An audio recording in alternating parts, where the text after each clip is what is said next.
మీనాక్షి నటరాజన్ గారు చేస్తున్న రహస్య పర్యటనలు ఇప్పుడు కాంగ్రెస్ పార్టీలో హాట్ టాపిక్ అయినాయి.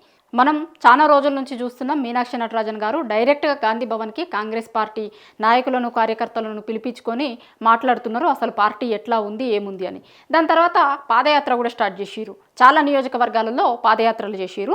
అక్కడితోనే ఆగలేదు. ఇప్పుడు రహస్య పర్యటనలు కూడా చేస్తున్నారు. ఆదిలాబాద్ జిల్లాలో చేసిన రహస్య పర్యటనతోని ఇది బయటకు వచ్చింది. ఇంకా ఏ ఏ జిల్లాలలో చేసింది, ఏం చేసింది అనేది కూడా బయటకు రావాల్సింది ఉంది. ముఖ్యంగా ఆమె పర్యటనలలో అసలు కాంగ్రెస్ పార్టీ ఇస్తాము అన్న 6 గ్యారంటీలు అమలవుతున్నాయా? మీరు సాటిస్ఫైగానే ఉన్నారా?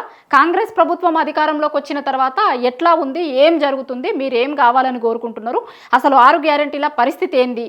చాలా ఇష్యూస్ మీద ఆమె అడుగుతుంది. జనాల దగ్గర నుంచి ఫీడ్బ్యాక్ తెలుసుకుంటుందట. ఎందుకంటే ఆమెకి ఇచ్చేటువంటి ఫీడ్బ్యాక్కి జనం దగ్గర ఉన్నటువంటి ఫీడ్బ్యాక్కి చాలా గ్యాప్ వస్తుంది. కాబట్టి దాన్ని చూసిన తర్వాత ఇదంతా కుదరదు, డైరెక్ట్ జనంలకు పోదాం, జనంకి పోయి వాళ్ళనే అడుగుదాము అని ఆమె డైరెక్ట్గా జనంలకు పోయి రహస్య పర్యటనలు చేస్తుంది. ఎవ్వరికి చెప్పకుండా, ఏ నాయకులకి చెప్పకుండా, ఏ జిల్లాకి పోయినా కూడా అక్కడున్న నాయకులకు చెప్పకుండా ఆమె ఒంటరిగానే డైరెక్ట్ పోయి జనంతోనే కలిసి తిరుగుకుంటూ కాంగ్రెస్ పార్టీ గురించి ఏమనుకుంటున్నారు, 6 గ్యారంటీలు ఎట్లా ఉన్నాయి, ఇట్లాంటి ఫీడ్బ్యాక్ని ఆమె తీసుకుంటుందట. అయితే ఈ ఫీడ్బ్యాక్ తీసుకొని ఆమె ఏం చేయబోతున్నారు, ఏం చెప్పబోతుంది హైకమాండ్కి అనేది ఇప్పుడు హాట్ టాపిక్గా మారింది.